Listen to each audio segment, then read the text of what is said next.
Look at it. Which one would you like, Sonny? I'll have black. Sonny Warren, ladies and gentlemen. I've got to say that a massive thank you to you for sorting me out on Box Academy the other night. I had an absolutely fabulous time. Oh, it was a pleasure, and to be honest, unbelievable. Last minute come in and said, can you basically take over the show and do the main presenting? You was superb. So it was a pleasure for us to have you on. Hopefully we're going to have you back again. Listen, I'm not saying no to that, but look at what the Warrens are doing. Look at the show. Undisputed heavyweight title fight, UK soil, historic event. Look at what Queensbury are doing. I mean, we look at the big fights you've had in Wembley. You've had the likes of Tyson Fury White. You've had probably would be down as one of the biggest upsets when Dubois knocked AJ out. And I think that was, when was that, September last year? Yeah, was it October? September last year. And now look, undisputed, UK boxing's booming. There ain't no better place. How do you think it's going to go this time? Because I've spoke to Don Charles, I spoke to his son George Fox, and I've spoke about the demons from the last fight. We've seen Usyk come over and hand out pictures of different angles to this, the low blow, getting Daniel to sign them, getting, your dad to sign them. What about the demons going into this fight, Sonny, from Daniel Dubois? I think the 3 fights after, 3 fights post U6, he's really learnt a lot from. I think he's got his grit back, you've seen his determination, and I think it's sort of pushed him on to be the champion. Now he's going in there knowing he deserves to be there because he's had that level of opposition after Usyk. I think you're going to see a different animal with Daniel Dubois. I think possibly a different result. If he goes in there the way he went in there against Anthony Joshua, stuck it on him for 4 rounds, you never know. It's heavyweight boxing. I'm going to speak to you about the Warrens developing a fighter. Daniel Dubois is somebody that, you've had for, 9 years. You've developed him, you've grown him, you've stuck with him through thick and thin.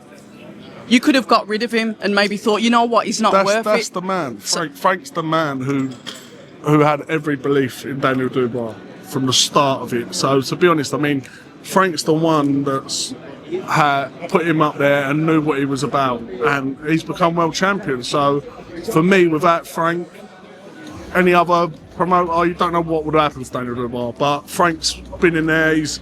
Frank for me is one of them promoters that guides and develops fighters the right way. Now Daniel Dubois is not an Olympic champion, he's not this, he was an unheard fighter that was performing great sparring, his name was floating about the place, and then after that he got an opportunity at Queensbury. He was going through all these fights. Upset fight against Joe Joyce. Now you look at them two. Look where Daniel Dubois is, look where Joyce is now. You couldn't write it, could you? No, and that's what it is. And to be honest, and sometimes when you've got the mentor that Frank is, you get premium champions and you get big fights delivered, and that's what it is. But when you learn that, because you're coming through with obviously Box Academy, you're coming through with Warren Boxing Management, you're giving these young fighters that want to be on shows like this, you're giving them the opportunity. Yeah. How do you then look at those fighters and think, you know what, that's a talent, I'm going to invest in that?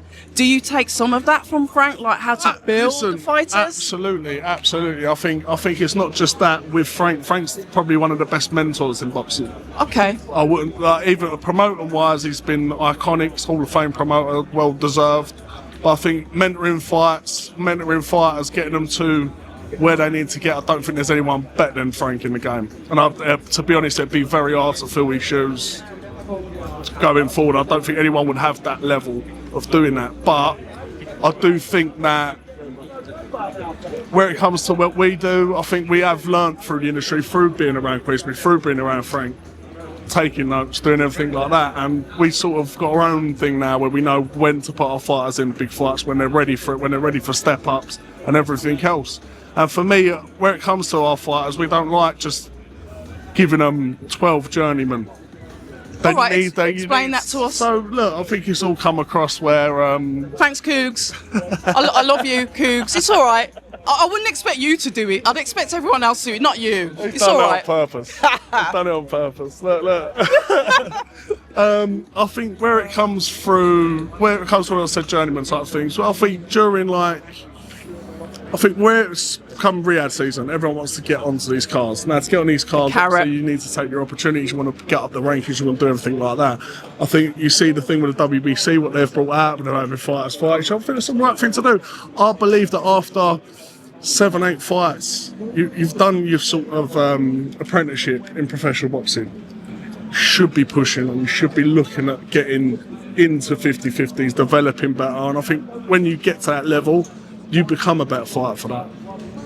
That's interesting that you say that, because like I said, some people go for like numbers, they want the glitz and the glamour, they want that star boy, but it's like you guys are sort of like old school with your approach, and you look and you think, okay, there's a bit of talent there, I'm going to invest in that, I'm going to grow that. It's like you're taking the seed and like growing it. Like I think it's just a different perspective. I think we come out of sort of the Floyd Mayweather unbeaten streak sort of thing where in the 2000s that everyone was like, oh, I want to emulate this. Kawasaki was sort of like that as well, but credit to Kawasaki, credit to Floyd Mayweather. Listen, they weren't like 20, and they was in fights from that moment on. But I think now it's sort of a new level of boxing where you need to sort of move in. You need to sort of say, this is where I am. And I kind of think that level is where you're seeing the southern area now. So southern areas are getting fought for at like 6-0, 7-0. I think that's where the main first step. The bar's been set, yeah. And you're getting it, and look, you're getting new titles now, new this, new that, and that's where it comes to. So now people are moving on to 10 rounders much quicker. You're getting better 50-50s, and to be honest, I think it's better for boxing because you're progressing it, you're getting more better fights, and it's preparing these fighters to go on as they begin. So talk to us about the ethos behind Warren Boxing Management. Obviously, you've got your key partnership with Box Nation. You've also set up Box Academy, which is like the pre-next gen for the next gen, and then it's like the big stage. So talk to us about that kind of process and why you wanted to do that. Well, to be honest, I mean, we've signed a load of fighters. We've got a load of fighters. Obviously, we're developing fighters to get onto the promotional sales. First and foremost, we are a management company.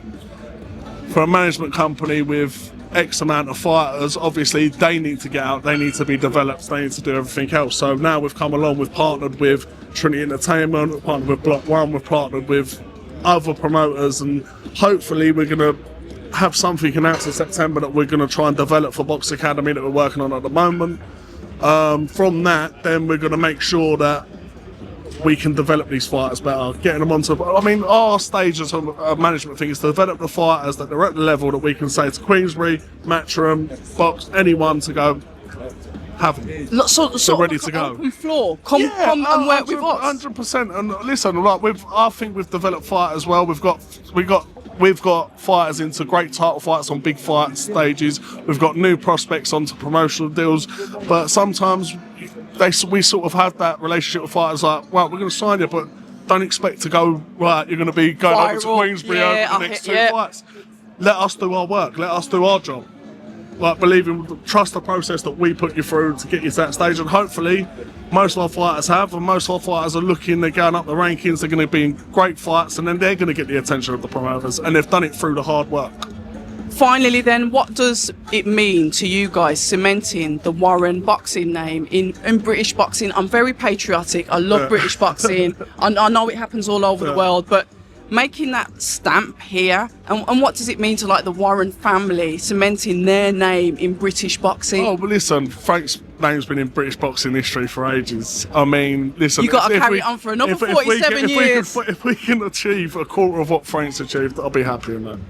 That's the goal. I mean, listen, he's the household name of British boxing. It don't matter what champ you're going to be, what era you're going to be. He's been there, done it, bought the t-shirt, sold the t-shirt, bought the t-shirt back, everything. And that's what I love, because he's reinvested the money that he's made from the Saudi fights back into the UK, back into the British fighters. Yeah. And it's nice to see that circulating, and we're getting shows like these. I think where it comes through as well with fighters now, you've got to take your opportunities. When the opportunity is there, take it. I mean, listen, it don't mean it's going to be your last opportunity. I like that. Take your opportunity. I mean, for example, Liam Cameron took his opportunity against Ben Whittaker. Controversy decision, probably got the biggest payday of his life. Last thing, and he's probably got another couple of fights going on. We've had it with our fighters on the show. Take their opportunity. They took their opportunity and they went on to bigger things. And we love that. So you've got a show. Let our viewers know. Your next show is May the 17th at Your Call. And then over to you. Tell us about that show. So May the 17th at Your Call. We've got One U versus Rivas. That was supposed to be on our last show. there was an illness that went on, but luckily we've got it back on May the 17th. We've got Jack McGann back out on an 8-rounder. We've got some great 50-50s and some excellent prospects from Queensbury and WBM. Come down and watch, you'll enjoy it. We love it. Listen, Sonny, thank you for your time. Thank you for the opportunity. And no doubt I'll see you soon. No, you definitely will. Thank you. Thank you very much. Cheers. Cheers, Abs. People say I'm toxic, and honestly, I don't care.